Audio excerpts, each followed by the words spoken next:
بسم الله الرحمن الرحيم سو dhawaada daawadayaal waa barnaamijkeena tusmada caalamka oo aynu qaybtan kaga hadli doono xayawaanada ugu saaxiibtinimada wanaagsan adduunka isla markaana aad u riyaaqi doontid habka ay ula dhaqmaan bini'aadamka marka la saaxiibka ah muuqaaladan kooban ee aynu ku daawanayno barnaamijkeenan waxay caddayn buuxda u noqonayaan xayawaanadaas iyo saaxiibtinimadoodu sida ay bini'aadamka ugu wanaagsan tahay faa'iidana ugu leedahay barnaamijkan waxay idin la socodsiinayaan aniga oo Mukhtaar Maxamed Diriye ah Mukhtaar Jambaq haddaba intaynan ugu gudagelin warbixinteenan fadlan muuqaalkeena like saar wixii talo ahna comment ku hoos noogu reeb haddaad nagu cusub tahayna fadlan subscribe saar gambaleelkana furo mahadsanid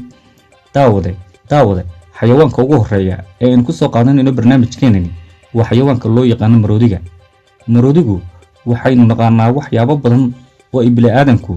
uga faa'iideystaan oo ay ugu horeyso in bini'aadamku gaadiid ka dhigtaan isla markaana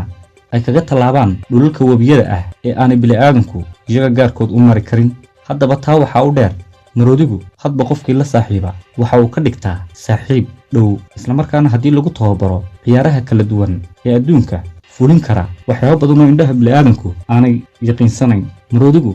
waxa uu saaxiibkii ula ciyaaraa si dhow oo kalgacayl leh taa waxa makhraati inoogu ah muuqaalkeenan aynu daawanayno maroodigu waxa uu soo bandhigayaa hab ciyaareed aad u cajiiba isaga oo ka farxinaya isla markaana raali gelinaya labada nin ee la saaxiibka daawade maroodigu waa saaxiib kal furan oo raali geliya hadba qofkii la rafiiqa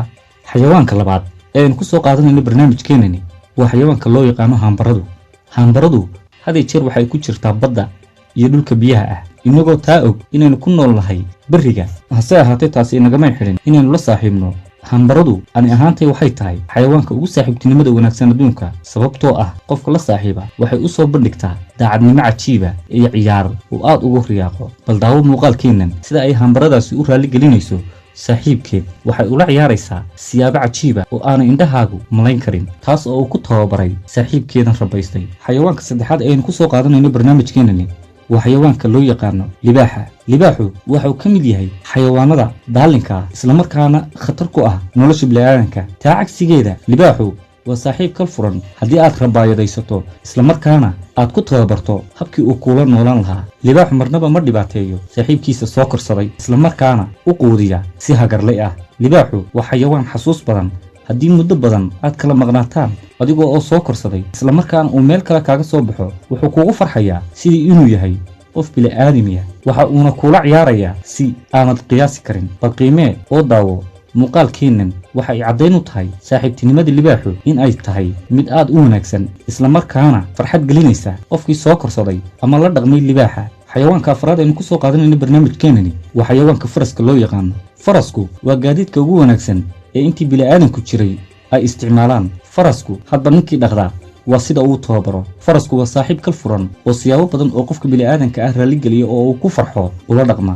farasku waxa uu ugu horeeyaa xayawaanada farakutiriska ah ee leh dareenka lixaad dareenkaasoo ah dareen ka baxsan shanta dareen ee aynu garanayno farasku waxa uu saaxiibkii ama cidda markaa iskale u sheegaa hadba xaaladda adag ee ku soo socota haddii cadow soo weerarayo iyo haddii masiiba ku soo socotaba waxa uu muujiyaa daaqyo uu garanayo qofka markaa iskale faraska haddii aad si wanaagsan u tababarto wuxuu kula ciyaarayaa si aanad malayn karayn waa saaxiib kal furan oo siyaabo badan nolosha ugu faa'iideyn kara daawade xayawaanka shanaad ee saaxiibtinimadiisu wanaagsan tahay ee aynu ku soo qaadanayno barnaamijkeenani waa xayawaanka loo yaqaano shabeelku sida libaaxa waa xayawaan daalin ah ee halista daran ku ah nafta iyo nolosha bini'aadamka taa cagsigeeda waa xayawaan sida libaaxa haddii aad ku tababarto sidii uu ula noolaan lahaa bini'aadamka waxa uu noqonayaa saaxiib wanaagsan isla markaana raali geliya qofkii soo korsaday ee rabaayadaystay muuqaalkeenan ayaa caddayn inoogu filan bal eeg sida uu ula ciyaarayo saaxiibkii daawade xayawaanka lixaad ayaynu ku soo qaadanayno barnaamijkeenani waa xayawaanka loo yaqaano eygu waa xayawaan ay diinteennu inaga mamnuucday inaynu ka agdhowaanno isla markaana taabashadiisu ay xaaraan inaga tahay isla markaana laynagu waajibiyey inaynu si gaara isaga maydhno taabashadiisa hase ahaatee eygu waxa uu ka mid yahay xayawaanada ugu saaxiibtinimada wanaagsan adduunka iyadoo laguma sheego inuu yahay xayawaanka ugu wanaagsan ee lala saaxiibo eygu waxa uu kuu noqonayaa gaar ilaaliya naftaada isla markaana sida laysku raacay waxa uu ka mid yahay xayawaanada leh dareenka lixaad ee kuu tilmaamaya xaaladaha adag ee kugu soo wajahan eygu waa gaar ilaalinaya naftaada intaad nooshahay iyo markaad dhimataba ilaa inta laga duugayo. Guriga eeygu joogo waxa ka caganaanaya wax kasta oo qofka bini'aadanka khatar gelin kara. Eeygu si dhow ayuu ula ciyaaraa bini'aadanka oo ula dhaqmaa, waana xayawaanada had iyo jeer la nool bini'aadanka ee aynu inaguba garanayno. Daawade, xayawaanka toddobaad ee aynu ku soo qaadanayno barnaamijkan waa xayawaanka loo yaqaano bisada. Bisadu waa xayawaanada la nool bini'aadanka isla markaana ku dhaqma guryaheena. Bisadu waxay bini'aadanka ka difaacdaa xayawaanada jiirka iyo masaska. Guriga ay joogto labada xayawaan midna ma soo galaan. Bisadu waa saaxiib ku ag dhow bini'aadanka isla markaana haddii la tababaro siyaabo badan oo qurux badan kula ciyaaraya, kuguna raali gelinaya. Daawade, xayawaanka sideedaad ee aynu ku soo qaadanayno barnaamijkeenani waa xayawaanada loo yaqaano shimbiraha. Muddooyinkii hore shimbiruhu siyaabo kala duwan ayay ugu adeegi jireen bini'aadanka, iyagoo waayihii hore ay shimbiruhu ahaayeen qaar fariimaha u kala qaada bini'aadanka isla markaana noocyadooda kala duwan ay bini'aadanka ugu adeegaan qaabab kala duwan. Shimbiraha gorgorka ama galeyrka waxay bini'aadanku u isticmaalaan inay ku ugaarsadaan waqtiyada lagu jiro ugaarsiga. Shimbiraha aynu u naqaano xamaamku waa shimbiro ku suntan nabadda adduunka isla markaana waxay ku noolaadaan meelaha nabaddu ay ka jirto iyadoo bini'aadanka ula dhaqma siyaabo dhow. haddii aad si gaara u tababartana waxa ay ku noqonayaan saaxiib dhow oo kal furan. Xayawaanka sagaalaad ee aynu ku soo qaadanayno barnaamijkeenani waa xayawaanka loo yaqaano daanyeerka. Daanyeerku waa xayawaan markiisa horeba qalqaalaya, hase ahaatee haddii aad si dhab ah u tababarto waa xayawaan amar qaadasho badan isla markaana farxad gelinaya noloshaada. Waa saaxiib dhow oo kula noolaanaya sidii qof bini'aadmiya.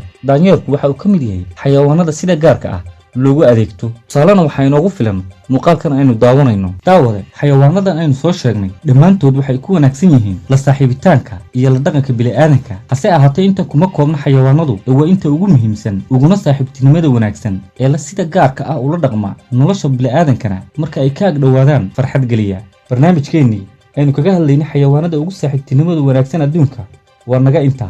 inta aynu ku kulmayno barnaamijkan oo kale ah waxaanu idinkaga tegaynaa ammaano Allah iyo isu soo noqod wanaagsan.